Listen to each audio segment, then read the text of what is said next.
السلام علیکم ورحمۃ اللہ وبرکاتہ۔ دوستو کیسے ہیں؟ دوستو جیسا کہ آپ سب جانتے ہیں، غیب کا صرف اللہ کے پاس ہے، بس ہم فال نکال سکتے ہیں۔ آج میں آپ کو اس 200 سال پرانی کتاب سے مستقبل میں جاننے کا بہت ہی آسان طریقہ بتاؤں گا۔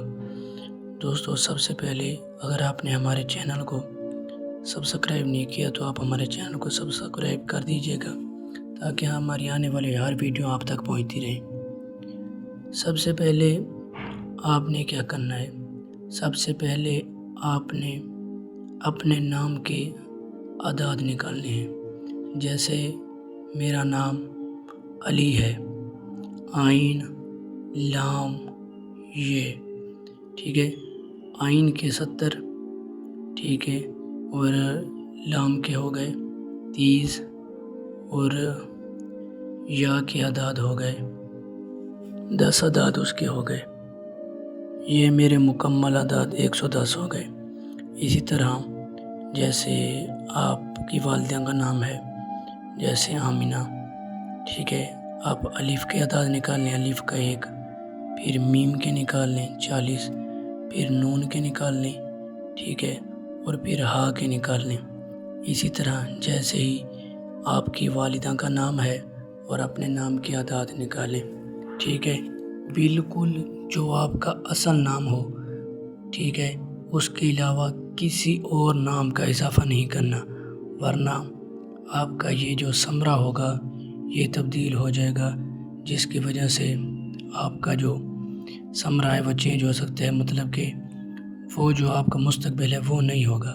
اس لیے آپ اپنا نام صحیح، ٹھیک ہے، جیسے محمد کا نام ہے یہ ساتھ میں نہیں لکھنا، ٹھیک ہے، جیسے نام کے ساتھ بی بھی لکھ دیتے ہیں وہ بھی نہیں لکھنا، بس جو آپ کا نام، آپ کی والدہ کا نام مکمل ہو آپ نے بس وہی لکھنا ہے۔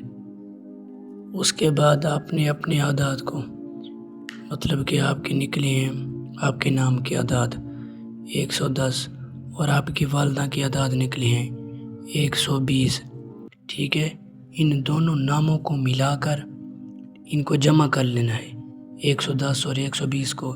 جیسے ہی آپ کے نام زیادہ بھی ہو سکتے ہیں، 1400 تک بھی ہو سکتے ہیں آپ کے نام کے اعداد، ان کو نکال کر آپ نے 12 پر تقسیم کرنا ہے۔ 12 پر تقسیم کرنے کے بعد جو بھی بچے وہی آپ کا ثمرہ ہوگا۔ اگر 1 بچ جائے تو آپ کا ثمرہ 1 ہوگا، اگر 2 بچ جائے تو آپ کا 2، ایسے ہی 12 تک ثمرے ہوں گے، ٹھیک ہے۔ اور اگر کسی کا برابر تقسیم ہو جائے، کوئی بھی نہ بچے، تو وہ 12 نمبر ثمرہ دیکھیں گے۔ جب اعداد جمع ہو جائیں آپ کی اور آپ کی والدہ کے، اس کے بعد 12 پہ تقسیم کرنے کے بعد اگر جو بچے 1 بچے تو آپ کا ثمرہ نمبر 1 ہوگا، 2 بچے تو آپ کے برجور ثمرہ نمبر 2 ہوگا۔ اسی طرح اپنے آپ مستقبل دیکھتے جائیں گے، آگے ترتیب وار سے ایسے 12 تک ثمرے آئیں گے، اس سے آگے نہیں ہوں گے، ٹھیک ہے۔ اس سے انشاءاللہ آپ کو بہت بھی فائدہ ہوگا۔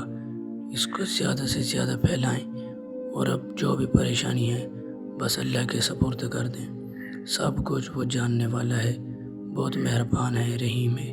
اسی طرح 12 کے 12 ثمرے آپ دیکھ سکتے ہیں۔